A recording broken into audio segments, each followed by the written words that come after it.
नमस्कार दोस्तों। फास्ट सरकारी नौकरी के इस ऑनलाइन अपडेट सबसे तेज में आपका बहुत बहुत स्वागत है। जैसा कि आप सभी को पता है, 7 अक्टूबर एमटीएस एग्जाम समाप्त हो चुके हैं। उसके फर्स्ट शिफ्ट का एनालिसिस करेंगे। इससे पहले एक बात और दोस्तों, जिन्होंने मेरे चैनल को अभी तक सब्सक्राइब नहीं किया है तो एमटीएस एग्जाम से रिलेटेड पल पल के अपडेट के लिए चैनल को जरूर से सब्सक्राइब कर दीजिएगा। तो चलिए वीडियो को स्टार्ट करते हैं। सोडियम नाइट्रेट का फॉर्मूला क्या होता है? सोडियम नाइट्रेट का फॉर्मूला क्या होता है? तो इसका सही जवाब होगा NaNO जो होता है ये सोडियम नाइट्रेट का फॉर्मूला होता है, जिसका दूसरा नाम होता है चिली साल्ट पीटर भी इसे कहते हैं। यानी सोडियम नाइट्रेट का जो होता है दूसरा नाम, इसको चिली साल्ट पीटर भी कहते हैं। क्वेश्चन कभी कभी इस तरीके से भी पूछता है कि चिली साल्ट पीटर का फॉर्मूला क्या होता है, तो इसको आप जरूर से ध्यान में रखिएगा। न्यूजीलैंड में महिलाओं को वोट देने का अधिकार कब दिया गया? न्यूजीलैंड में महिलाओं को यानी वीमेंस को वोट देने का अधिकार कब दिया गया? इसका राइट आंसर होगा 1893 में दिया गया था। और इसके बारे में फैक्ट को देखते हैं कि न्यूजीलैंड जो है दुनिया का पहला स्वतंत्र राष्ट्र था जिसमें जो है सभी महिलाओं को वोट देने का अधिकार दिया गया। महिलाओं को राष्ट्रीय चुनावों में भाग लेने की अनुमति देने वाला सबसे पहला जो है राष्ट्र या क्षेत्र बात किया जाए तो भूटान, संयुक्त राष्ट्र अमीरात है और कुवैत है।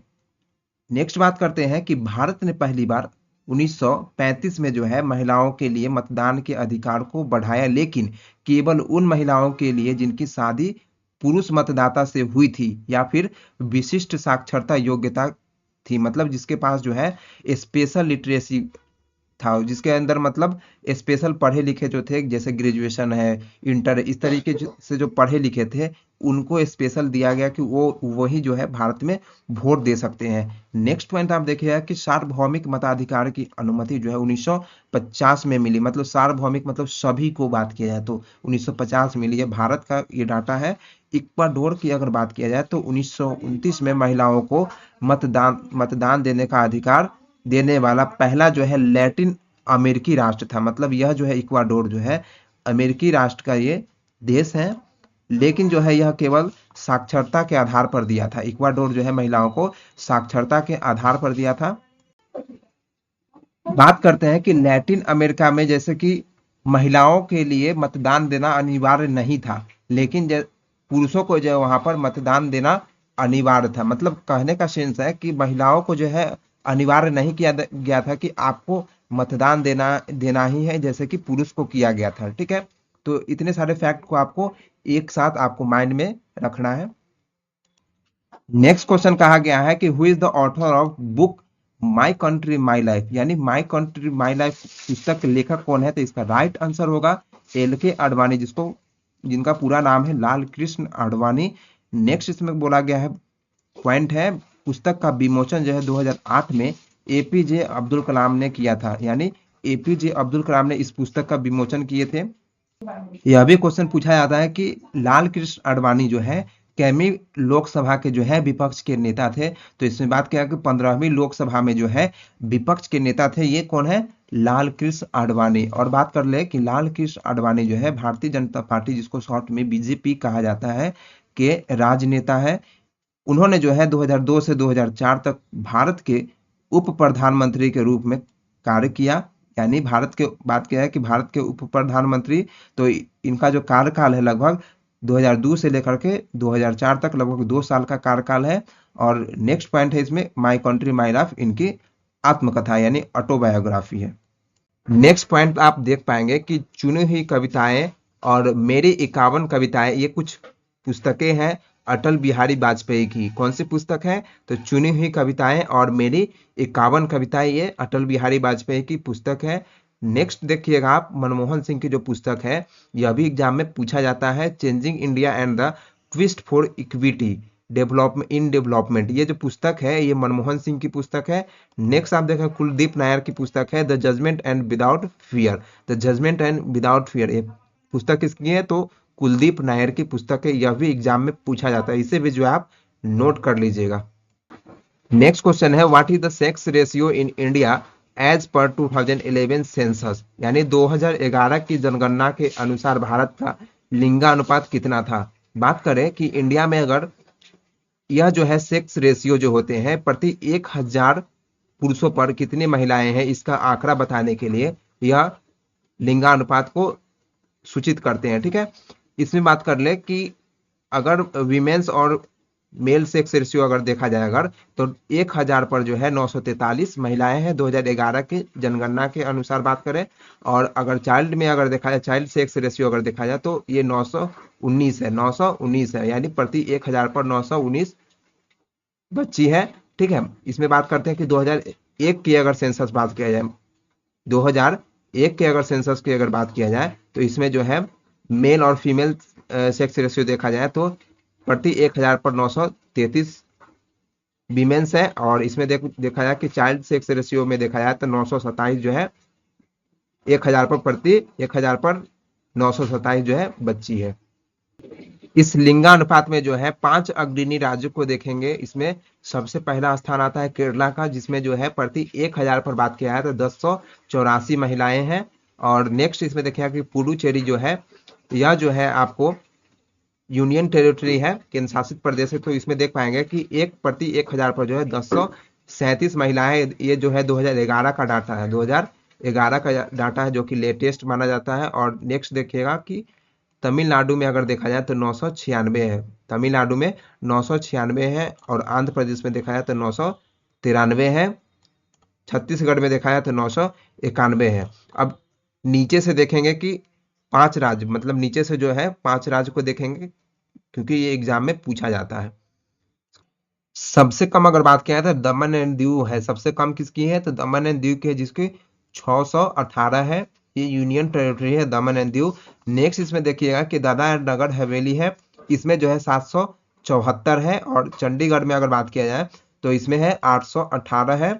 दिल्ली में बात किया जाए तो 868 है। अंडमान निकोबार आइसलैंड में अगर बात किया जाए तो ये जो है 876 है। और हरियाणा जो है एक राज्य है, इसमें सबसे कम जो है लिंगानुपात है 7879 है, ये जो है हरियाणा का लिंगानुपात है।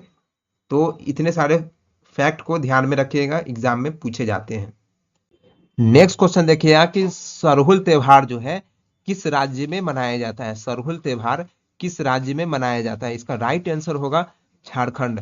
अब इसके बारे में बात करते हैं कि झारखंड, यह जो है बसंत ऋतु का त्योहार है, झारखंड क्षेत्र में मनाए जाने वाले सबसे लोकप्रिय आदिवासी त्योहारों में से एक है।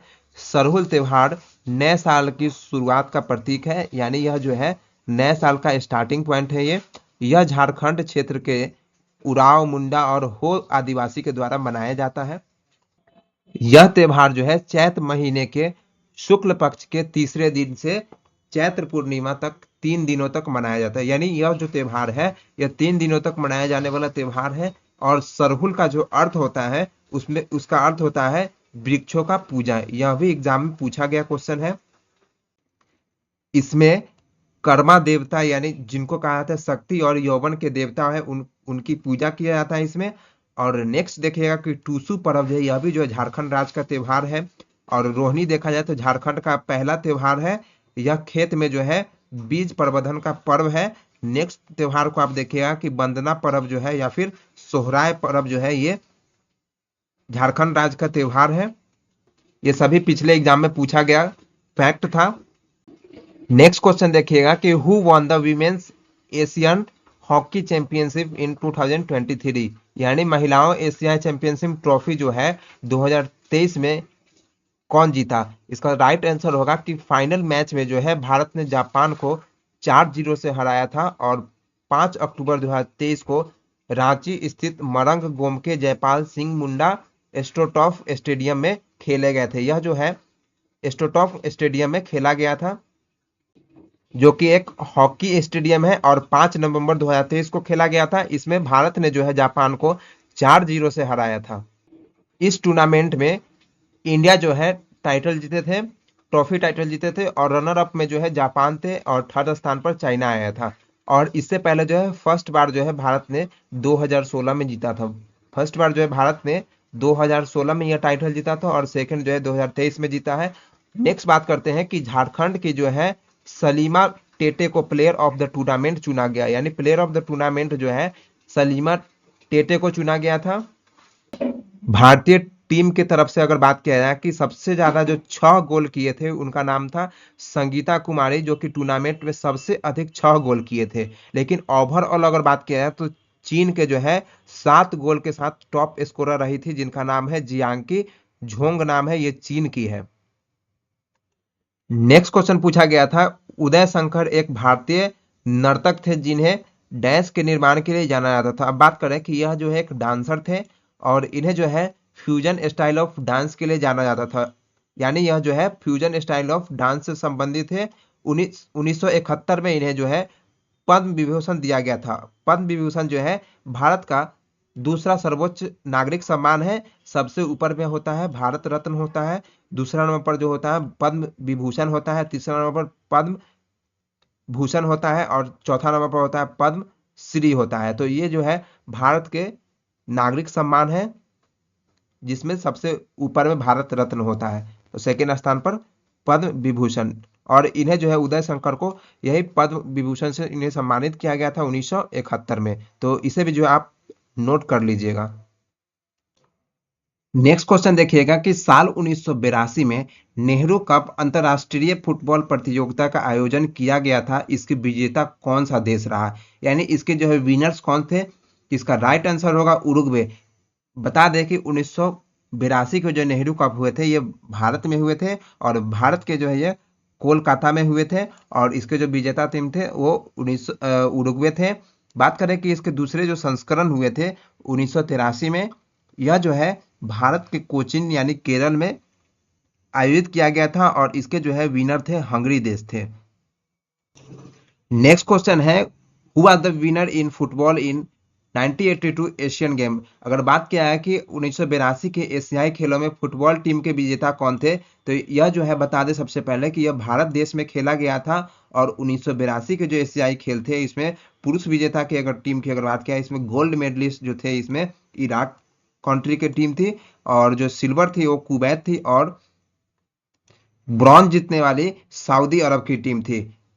और भी एक फैक्ट को देखेंगे कि भारत ने 1951 में पहली बार एशियाई खेलों में फुटबॉल का स्वर्ण पदक जीता। मतलब भारत ने जो है पहली बार कब जीता था स्वर्ण पदक फुटबॉल में, तो भारत ने जो है 1951 में जीता था और यह जो खेल है भारत में ही आयोजित किया गया था। ठीक है, इसे भी जो आप नोट कर लीजिएगा। नेक्स्ट पॉइंट को देखिएगा कि पहले एशियाई खेलों की मेजबानी भारत ने 1951 में, इसे तो हम बता दिए ऊपर। कुवैत ने 1982 में फीफा विश्व कप के लिए क्वालिफाई किया और 1980 में एफसी एशियाई कप जीतने वाली पहली अरब टीम बनी, यानी यह जो है कुवैत जो है पहली अरब टीम थी जिन्होंने जो है एफएफसी एशियाई कप जीतने वाला टीम बना। नेक्स्ट क्वेश्चन देखिएगा कि which of the following is not a fundamental duty. हमें इसमें दो ही ऑप्शन मिले थे, जिसमें था सरेंडर और प्रोटेक्शन, जिसमें है समर्पण और संरक्षण। मुझे दो ऑप्शन मिले थे। आपको बता दें कि इसमें जो है फंडामेंटल राइट्स कौन नहीं होते, तो casting a vote in an election, यानी चुनाव में जो होते हैं वोट डालने का अधिकार जो है ये जो है मौलिक कर्तव्य नहीं है, यह एक कानूनी अधिकार है जो कि अनुच्छेद 326 में उल्लेखित है। अनुच्छेद 326 में उल्लेखित है और यह जो है सरदार स्वर्ण सिंह समिति की सिफारिश पर जोड़ा गया था, जिसमें 8 मौलिक कर्तव्य को जोड़ा गया था। उस समय जो है सुझाव दिया गया था, उस समय इंदिरा गांधी की सरकारें थी, उस समय 10 मौलिक कर्तव्य को इसमें जोड़ा गया था और 11वां नंबर का जो अभी मौलिक कर्तव्य जोड़ा गया 2002 में शिक्षा से संबंधित थे उन्हें जोड़ा गया। तो 11 मौलिक कर्तव्य को छोड़ करके बाकी जितने भी ऑप्शन होंगे वो मौलिक कर्तव्य नहीं है। तो बता देते हैं और भी कुछ ऑप्शन आए थे, इसमें देख पाइएगा कि जो कौन कौन सा जो होते हैं वो मौलिक कर्तव्य नहीं होते हैं। तो इसमें देखिएगा कि महिलाओं को जो है संसद में महिलाओं को 1/3 आरक्षण देना, ये कोई मौलिक फंडामेंटल राइट्स नहीं है। नेक्स्ट देखिएगा राष्ट्रीय महत्व के स्मारकों और स्थानों की सुरक्षा करना, ये कोई मौलिक कर्तव्य नहीं है। भारत के किसी भी भाग में रहना और बसना जो है यह भी कोई मौलिक कर्तव्य नहीं है, यह एक फ्रीडम राइट्स है जो कि अनुच्छेद 19 के अंदर आता है ये। नेक्स्ट देखिएगा कि हर परिस्थिति में सभी धार्मिक मानदंडों का पालन करना, ये कोई मौलिक फंडामेंटल राइट्स नहीं है, फंडामेंटल ड्यूटीज नहीं है। इसमें देख पाएंगे कि ये परिवार नियोजन अपनाना और जनसंख्या नियंत्रण ये कोई फंडामेंटल ड्यूटीज नहीं है। नेक्स्ट देखिए कि माता पिता की आज्ञा मानना ये कोई फंडामेंटल ड्यूटीज नहीं है। तो ये सब अगर ऑप्शन में होंगे तो ये फंडामेंटल ड्यूटीज नहीं है, बाकी वो 11 जो थे वो फंडामेंटल ड्यूटीज है। नेक्स्ट क्वेश्चन है कि प्रसिद्ध संगीतकार अरविंद पारिख किस घराने से संबंधित है। यह एसएससी में घराने से संबंधित क्वेश्चन हर एक बार पूछे जा रहे हैं। इसका राइट आंसर होगा यह जो है विलायत खान के शिष्य है। यानी इससे पहले कि इस फैक्ट को देखते हैं कि वह जो है प्रसिद्ध सितार वादक है और उस्ताद विलायत खां के शिष्य है। और यह जो है पंडित अरविंद पारिख जो है इमदाद खानी इटावा घराने का हिस्सा है, जिसे कभी कभी जो है विलायत खानी घराने भी कहा जाता है। मतलब इमदाद खानी इटावा घराने के ये हिस्सा है, लेकिन इन्हें जो है विलायत खानी घराने भी कहा जाता है कभी कभी। एसएससी के एग्जाम में जो है मोस्ट इंपॉर्टेंट घराने जो है जो हर एक बार पूछे जाते हैं उसे हम लोग कवर करेंगे। यहाँ देखेंगे कि घरानों के जो नाम है उसमें देखेंगे कि किराने घराने से जो संबंधित कलाकार है उसमें है सबसे पहला पंडित भीमसेन जोशी है, और गंगूबाई हंगल जो है ये किराने घराने से संबंधित है। बनारस घराने जो है उस्ताद बिस्मिल्ला खां है, और पंडित गुदाई है, और किशन महाराज है। नेक्स्ट देखिए इसमें कि शिव कुमार शर्मा, ये सभी जो है बनारस घराने से संबंधित है। नेक्स्ट देखिएगा कि आगरा घराने से कौन कौन है, तो इसमें है विलायत हुसैन खान जो है ये आगरा घराने से है। उस्ताद फैयद जो खान है यह जो है आगरा घराने से संबंधित है। ग्वालियर घराने से संबंधित देखिएगा कौन से कलाकार है, तो भास्कर बुबा बखले जो है ये ग्वालियर घराने से संबंधित है, और उस्ताद बड़े गुलाम अली खां जो है ये ग्वालियर घराने से संबंधित है। लखनऊ घराने से देखेंगे तो बिरजू महाराज लच्छू जो है ये लखनऊ घराने से है। शंभू महाराज अच्छन महाराज जो है ये सभी लखनऊ घराने से संबंधित है। पटियाला घराने से अगर बात किया है तो उस्ताद बड़े गुलाम अली खां जो है ये पटियाला घराने से। काले खां अली बख्श जो है ये पटियाले घराने से है। और भिंडी बाजार घराने से अगर बात किया है तो लता मंगेशकर जो है यही भिंडी घराने से संबंधित है। और उस्ताद जो है छज्जू खां जो है ये भिंडी घराने से संबंधित है। उस्ताद अमन अली खां जो है ये भिंडी घराने से संबंधित है। और दिल्ली घराने से अगर बात किया है तो अमीर खुसरो जो है ये दिल्ली घराने से है। और उस्ताद इकबाल अहमद जो है ये दिल्ली घराने से संबंधित है। इन सभी को जो आप नोट कर लीजिएगा, ये सभी एग्जाम में पूछे जाते हैं। नेक्स्ट क्वेश्चन है हर्षवर्धन की बहन की शादी किससे हुई थी। हर्षवर्धन की बहन की शादी किससे हुई थी। हर्षवर्धन की बहन की शादी जो है राजश्री का विवाह कन्नौज के मौखरी वंश के शासक गृहवर्मन से हुआ था। तो इसका राइट आंसर जो है गृहवर्मन होगा। इन सभी फैक्ट को आप ध्यान में रखते चलिएगा। हर्षवर्धन जो है वर्धन साम्राज्य या फिर इसे पुष्यभूति वंश के जो है ये सबसे महान शासक थे। उनके जो है हर्षवर्धन साम्राज्य की अगर राजधानी बात करें तो इनकी राजधानी जो है कन्नौज थी। इनकी राजधानी कहाँ थी, कन्नौज थी। और वेनसोंग एक चीनी यात्री थे जो हर्षवर्धन के जो है दरबार में आए थे। ये भी क्वेश्चन पूछा जाता है कि हर्षवर्धन जो है किस भगवान के उपासक थे। तो यह जो हर्षवर्धन है भगवान शिव के भक्त थे, लेकिन बाद में जो है इन्होंने बौद्ध धर्म को अपना लिए थे। हर्षवर्धन की पत्नी का नाम दुर्गावती गौड़ था, और उनके 2 बेटे थे जिनका नाम था वाग्यवर्धन और कल्याणवर्धन थे। उसे बादामी के चालुक्य राजा पुलकेशिन द्वितीय के हाथ हार का सामना करना पड़ा था। यानी इन्हें जो है बादामी के चालुक्य जो थे पुलकेशिन द्वितीय जिनका नाम था उनके हाथों इन्हें हार का सामना करना पड़ा था। ये सभी फैक्ट को आप ध्यान में रखिएगा, एग्जाम में पूछे जाते हैं। नेक्स्ट क्वेश्चन है कि who came to Kerala in the 13th century, यानी 13वीं शताब्दी की बात करें तो कौन कौन केरला आए थे। तो बहुत सारे जो है यात्री केरला का दौरा किए थे, जिससे बात क्या है कि 13वीं शताब्दी में मार्को पोलो, इबन बतूता और जो है फैक्सियन सहित कई लोग केरले आए थे। ठीक है, मार्को पोलो की बात करें तो 1290 के दशक के मध्य में जो है कालीकट का दौरा किया। इसके बारे में जो है अपनी पुस्तक इल मिलियन में जो है लिखा है। यानी उनकी जो पुस्तकें हैं इल मिलियन, उनमें इनकी चर्चा किया है कि उन्होंने जो है कालीकट में उन्होंने दौरा किया। बात करें इबन बतूता की तो यह जो है टेंजियर्स के एक लेखक है और इतिहासकार। उन्होंने जिन्होंने जो है केरल का दौरा किया। मतलब इबन बतूता एक इतिहासकार भी है, तो इन्होंने केरल का दौरा किया। फैक्सियन की अगर बात किया जाए तो यह एक तीर्थ यात्री है, जो कि बौद्ध तीर्थ यात्री है, और इन्होंने जो है केरला का दौरा किया। ये सभी फैक्ट को आप ध्यान में रखिएगा, एग्जाम में पूछे जाते हैं। नेक्स्ट क्वेश्चन है, what was the practice of collecting tax from village head in Mahalwari system called. यानी महालवाड़ी व्यवस्था में जो है गांव के मुखिया से टैक्स लेने की प्रथा को क्या कहा जाता था। तो इसको महालवाड़ी सेटलमेंट यानी महालवाड़ी बंदोबस्त कहा जाता था। इसे जो है लंबरदार कहा जाता था, और इसे जो है देख पाएंगे कि लंबरदार को नंबरदार भी कहा जाता था। तो इन सभी नामों से इसे बुलाया जाता था, और यही क्वेश्चन पूछा हुआ था कि इसे किस नाम से जाना जाता था। तो इसका राइट आंसर जो भी होगा, जो ऑप्शन में होगा, वो इसका राइट आंसर होगा।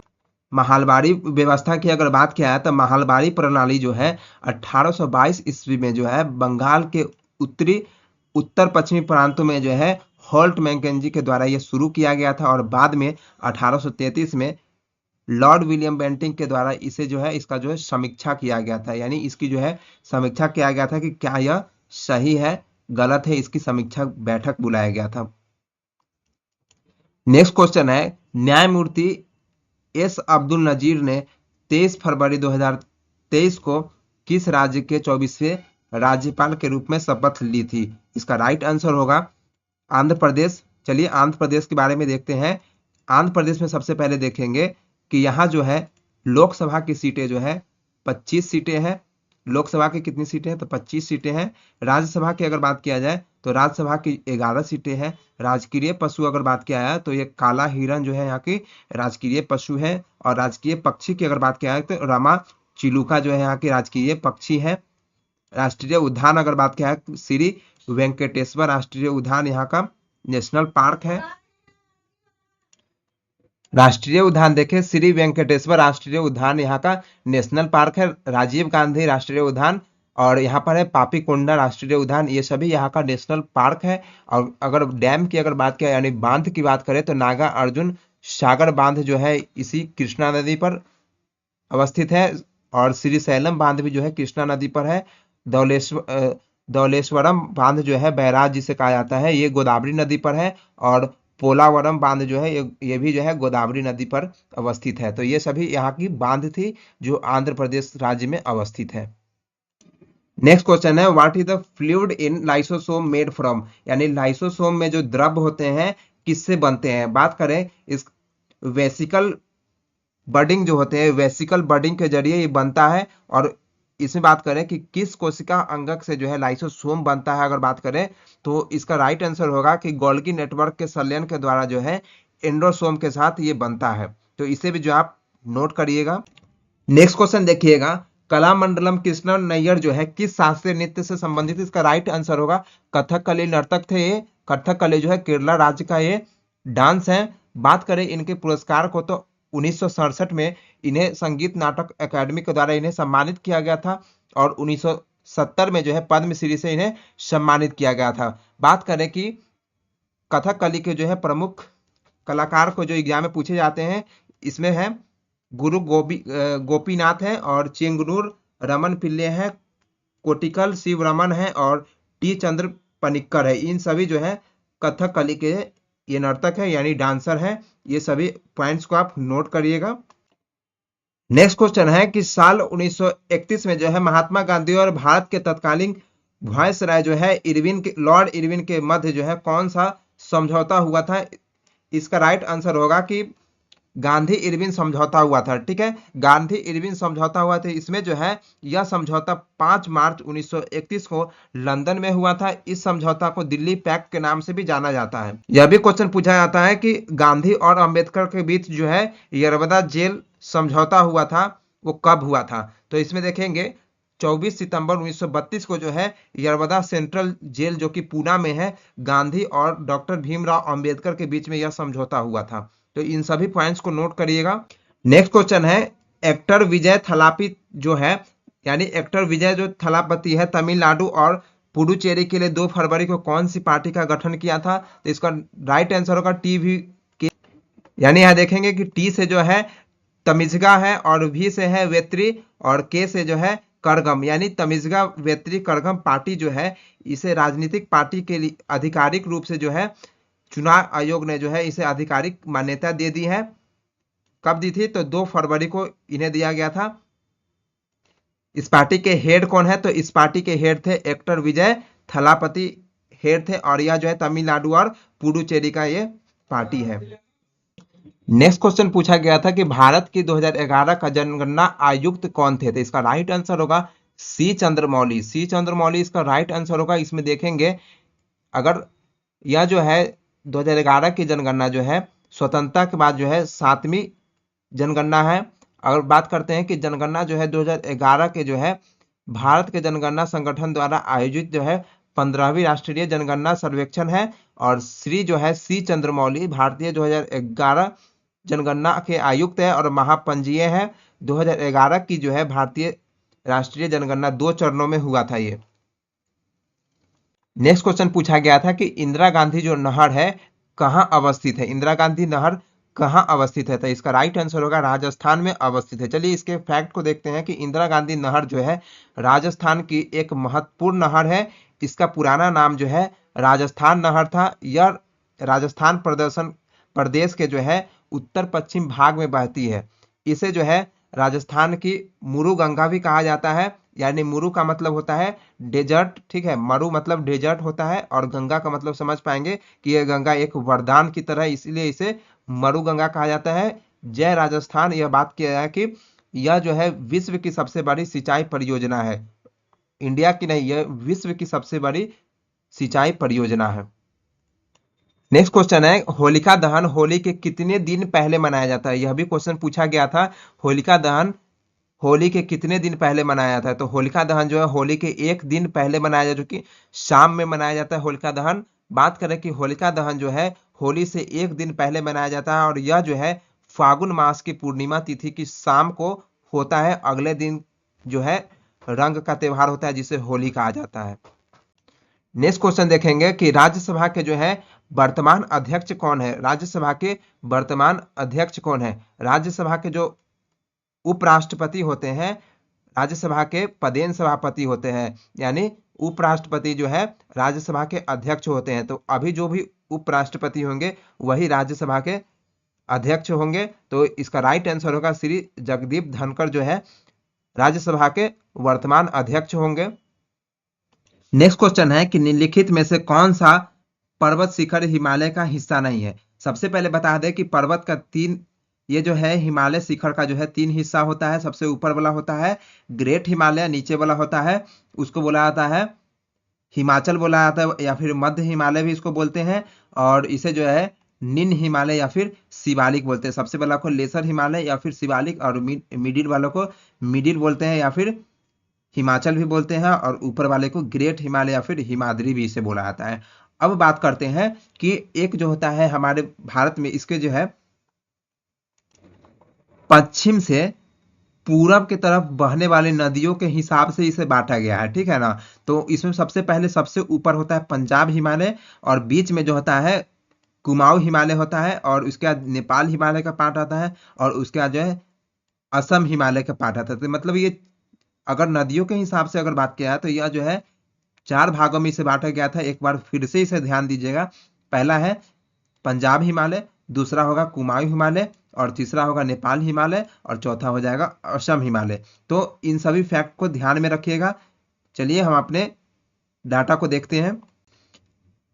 माउंट कामेट जो है गढ़वाल हिमालय का हिस्सा है। मतलब माउंट कामेट अगर बात किया है तो कि कौन से हिमालय का हिस्सा है? तो ये गढ़वाल हिमालय का हिस्सा है, और यह जो है उत्तराखंड के जो है चमोली जिले में अवस्थित है। और जास्कर पर्वतमाला की अगर बात करें तो सबसे ऊंची शिखर है, मतलब इसकी जो है सबसे ऊंची अगर शिखर बात करें तो जास्कर है। और कामेट जो है भारत और तिब्बत की सीमा के पास है, और यह नंदा देवी के जो है बाद उत्तराखंड का दूसरा सबसे ऊंचा पर्वत है।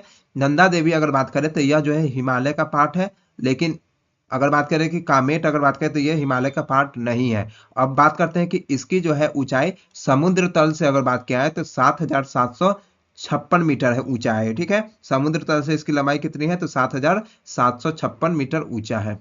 आपको कमेंट में बताना है नंदा देवी पर्वत की ऊंचाई कितनी है। आपको बता दें कि नंदा देवी पर्वत की जो ऊंचाई है लगभग जो है 7,817 मीटर है। 7,817 मीटर इनकी ऊंचाई है।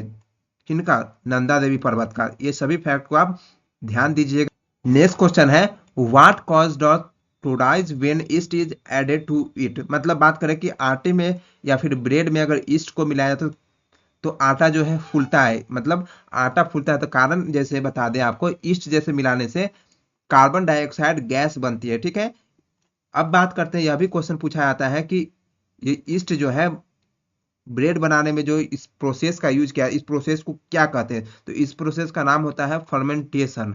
फर्मेंटेशन नाम होता है, यानी हिंदी में इसे किण्वन कहा जाता है। किण्वन प्रोसेस इसे कहा जाता है। इन सभी फैक्ट को ध्यान में रखिए।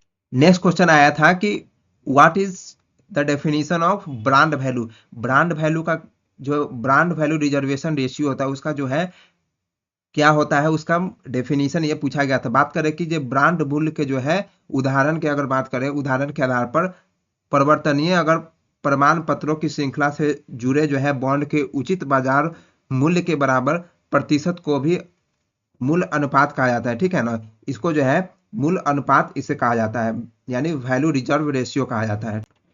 आवश्यक आरक्षित अनुपात की गणना का जो सूत्र होते हैं वो आवश्यक आरक्षित अनुपात इक्वल टू होंगे वह धनराशि जो बैंक को रिजर्व में रखनी है और उसको डिवाइड करेंगे किससे, तो वह धनराशि जो उसके पास जमा रखनी है। मतलब उसके पास जो जमा रखना है और जो बैंक को जमा रखना है, तो बैंक को जमा को ऊपर रखेंगे और जो उसके पास जो जमा होगा उसको नीचे रख के दोनों को डिवाइड करेंगे, वही जो है आवश्यक आरक्षित अनुपात होगा। उदाहरण के तौर पर अगर बात करें कि यदि बैंक के पास जो है $10 मिलियन की जमा है, ठीक है ना, तो उसमें से अगर बात करें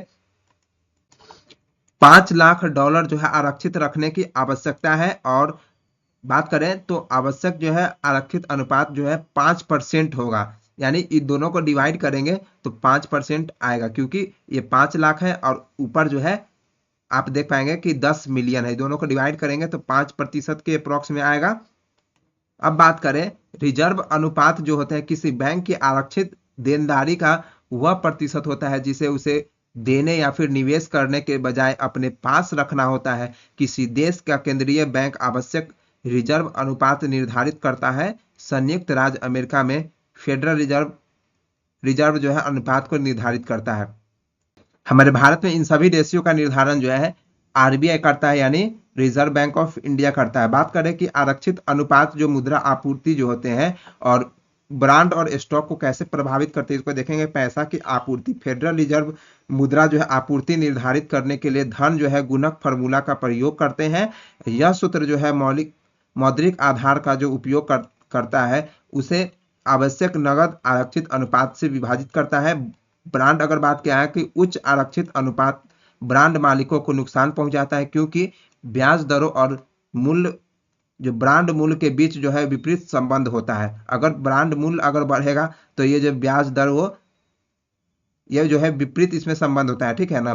तो इसलिए ये इफेक्ट करता है। आप देख पाएंगे कि कैसे इफेक्ट करता है। ठीक है। दोनों के बीच में विपरीत संबंध होने के कारण ये दोनों को आपस में इफेक्ट करता है। ठीक है। इसका जो है शेयर पर क्या प्रभाव पड़ता है, देखेंगे कि जब जो है बाजार ब्याज दरें बढ़ती है तो शेयर बाजार नकारात्मक रख अपनाता है। मतलब बात करें कि अगर ब्याज दर अगर बढ़ जाएगा तो शेयर मार्केट का जो होता है नकारात्मक प्रभाव होता है। ठीक है ना। क्योंकि कंपनियां के लिए जो है वित्तीय पोषण करना जो है महंगा हो जाता है। मतलब कंपनी चलाना जो है उससे महंगा पड़ जाता है। अगर ब्याज दर जो है जल्दी जल्दी ब्याज बढ़ेगा तो कंपनी के ऊपर एक लोड बढ़ेगा, तो जिससे जो है शेयर का वैल्यू जो है कम होते जाता है। अब नेक्स्ट देखेंगे कि एक पैसेज पूछा गया था, इसे आप जल्दी जल्दी आप पढ़ करके इसका आंसर दीजिएगा कमेंट बॉक्स में। ठीक है। वीडियो को पॉज करके इसे देखिएगा। अब इसका बता दें कि इसका राइट आंसर था, पहला का आर था, दूसरा का जो है लर्न होगा, तीसरा का जो है देन होगा, चौथा का जो है लुक आफ्टर होगा और पांचवा का जो है मदर होगा। इसका राइट आंसर। यह थे आज के डिस्कशन। तो हम अपने वीडियो को समाप्त करते हैं। जिन्होंने भी अभी तक चैनल को सब्सक्राइब नहीं किया तो चैनल को सब्सक्राइब और शेयर कर दीजिएगा। वीडियो को लाइक नहीं किए तो वीडियो को लाइक कर दीजिएगा। अपने वीडियो को समाप्त करते हैं। मिलते हैं अगले वीडियो में, तब तक के लिए जय हिंद।